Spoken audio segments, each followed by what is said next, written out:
নমস্কাৰ বন্ধু বান্ধৱীসকল আসাম সেক্ৰেটাৰিয়েটত পোষ্ট ওলাইছে 7টা পোষ্ট আছে আজি মই আপোনালোকক এই সকলো কেইটা পদৰ বিষয়ে ডিটেইলছত জনাম এই ভিডিঅ'টোত আৰু বহুত বেছি দৰমহা হয় আপোনালোকে এপ্লাই কৰিব পাৰিব বহুত বেছি সময়ও আছে তো আহক এই ভিডিঅ'টো একদম স্কিপ নকৰিব ভিডিঅ'টো সম্পূৰ্ণকৈ চাওক আপোনালোকৰ যদি কোৱালিফিকেশ্যন আছে আপোনালোকৰ যদি ক্ৰাইটেৰিয়াসমূহ মিলে তেতিয়াহ'লে বহুত বেছি দৰমহা এই পদ কেইটাত গতিকে আপোনালোকেও এই পদকেইটাৰ বাবে আবেদন কৰিব পাৰিব তো আহক এতিয়া এই ভিডিঅ'টো আৰম্ভ কৰোঁ আসাম সেক্ৰেটাৰিয়েট ৰিক্ৰুটমেণ্ট 2024 ইয়াত টোটেল পদ দিয়া হৈছে 7টা পদকেইটা হ'ল additional secretary protocol officer language reporter assistant librarian and stenographer post তো এই পদকেইটাৰ প্ৰথমটো আছে এডিচনেল সেক্ৰেটাৰী ইয়াত টোটেল পদ আছে এটা জেনেৰেলৰ কাৰণে এডুকেশ্যন কোৱালিফিকেশ্যন আৰু এক্সপিৰিয়েঞ্চ ইয়াতে লাগিব বুলি কোৱা হৈছে মিনিমাম 7 বছৰৰ ৱৰ্ক এক্সপিৰিয়েঞ্চ লাগিব জইণ্ট সেক্ৰেটাৰী হ'ব লাগিব গভৰ্ণমেণ্ট অফ আসামত আৰু নলেজ অফ ল' আৰু পাৰ্লিমেণ্টাৰী প্ৰেক্টিচ থাকিব লাগিব বুলি কোৱা হৈছে আৰু ডিগ্ৰী মানে বেচেলাৰ ডিগ্ৰী ল'ত থাকিব লাগিব বুলি কোৱা হৈছে ইয়াতে বয়সৰ সীমা লাগিব মিনিমাম 50 বছৰ হ'ব লাগিব মানে 50 বছৰতকৈ ওপৰ হ'ব লাগিব আৰু 55 বছৰতকৈ কম হ'ব লাগিব এই পদকেইটাৰ বাবে 30,000 টকাৰ দৰমহাৰ পৰা 1,10,000 দৰমহা হ'ব বুলি কোৱা হৈছে আৰু গ্ৰেড পে দিয়া হৈছে 17,500 টকা তো ইয়াৰ পাছৰ 2 নম্বৰ পদটো দিয়া হৈছে প্ৰট'কল অফিচাৰ ইয়াত পদ আছে এটা জেনেৰেলৰ কাৰণে এডুকেশ্যন কোৱালিফিকেশ্যন আৰু এক্সপিৰিয়েঞ্চ লাগিব বুলি কোৱা হৈছে কেণ্ডিডেটসকলে মাষ্টাৰ ডিগ্ৰী কৰিব লাগিব 60% মাৰ্কছ হ'ব লাগিব যিকোনো ইউনিভাৰ্চিটিৰ পৰা ইয়াতে 4 বছৰৰ এক্সপিৰিয়েঞ্চ লাগিব বুলি কোৱা হৈছে মানে গভৰ্ণমেণ্ট ছেমি গভৰ্ণমেণ্ট অফিচাৰ অৰ্গেনাইজেশ্যনৰ 4 বছৰৰ এক্সপিৰিয়েঞ্চ লাগিব কেণ্ডিডেটসকলে টুৰিজম আৰু হস্পিটেলিটি মেনেজমেণ্ট থকা হ'ব লাগিব মানে যদি থাকে তেতিয়াহ'লে বেছিকৈ প্ৰিফাৰ কৰা হ'ব আৰু কেণ্ডিডেটসকলে ইংলিছ আছামিজ আৰু হিন্দী লেংগুৱেজ ভালদৰে জানিব লাগিব ইয়াতে বয়সৰ সীমা দিয়া হৈছে 35 বছৰতকৈ ওপৰৰ হ'ব লাগিব আৰু 40 বছৰতকৈ তলৰ হ'ব লাগিব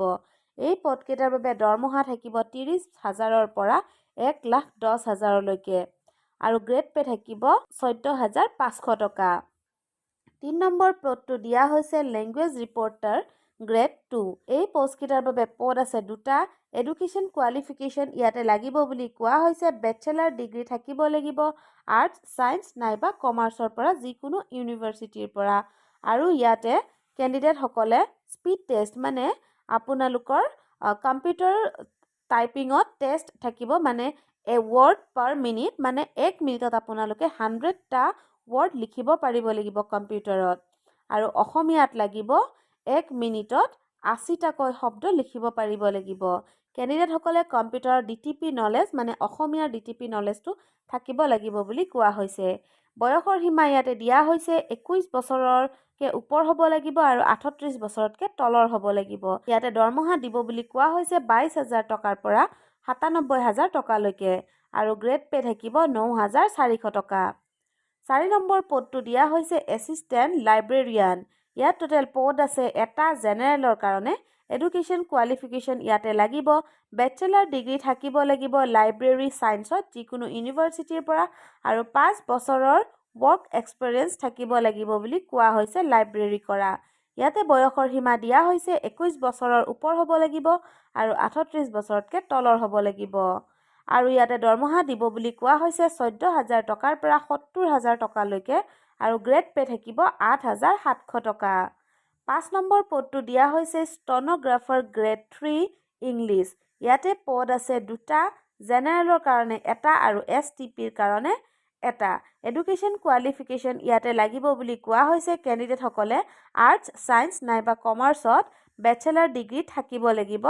আৰু কম্পিউটাৰৰ টাইপিং স্পীড লাগিব 80 ৱৰ্ড পাৰ মিনিট মানে 1 মিনিটত 80টাকৈ ৱৰ্ড লিখিব পৰা হ'ব লাগিব আৰু কেণ্ডিডেটসকলে কম্পিউটাৰৰ নলেজ থাকিব লাগিব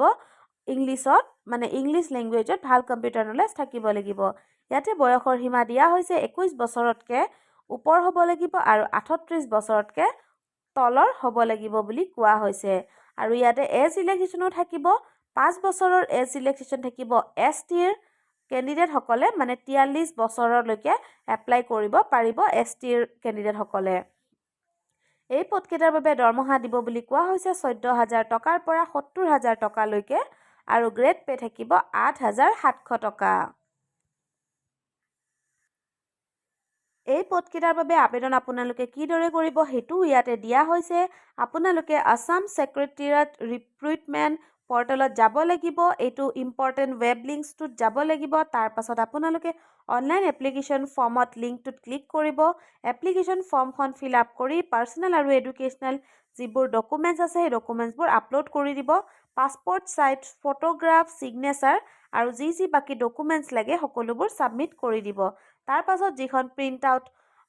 যিখন ফৰ্ম পাব সেইখন প্ৰিণ্ট আউট উলিয়াই ল'ব আপোনালোকে। আৰু এই পদকেইটাৰ বাবে আবেদনৰ ডেট দিয়া হৈছে। পদকেইটাৰ বাবে আবেদন 13 মাৰ্চ 2024 তাৰিখে আৰম্ভ হৈ গৈছে আৰু 9 এপ্ৰিল 2024লৈকে আপোনালোকে আবেদন কৰিব পাৰিব বুলি কোৱা হৈছে। মানে লাষ্ট ডেট দিয়া হৈছে 9 এপ্ৰিল 2024লৈকে। বন্ধু বান্ধৱীসকল, আশা কৰিছোঁ আপোনালোকৰ এই পদকেইটাৰ বিষয়ে খবৰটো পাই ভাল লাগিছে। যদি ভিডিঅ'টো ভাল লাগিছে ভিডিঅ'টো এটা লাইক কৰি দিব। চেনেলটোত যদি নতুনকৈ আহিছে এনেকুৱা ধৰণৰ চাকৰিৰ খবৰ পাই থাকিবলৈ চেনেলটো আপোনালোকে ছাবস্ক্ৰাইব কৰি থ'ব। আজিলৈকে ভিডিঅ'টো ইমানখিনিয়ে আছিলে। ভিডিঅ'টো শেষলৈকে চাই থকাৰ বাবে বহুত বহুত ধন্যবাদ।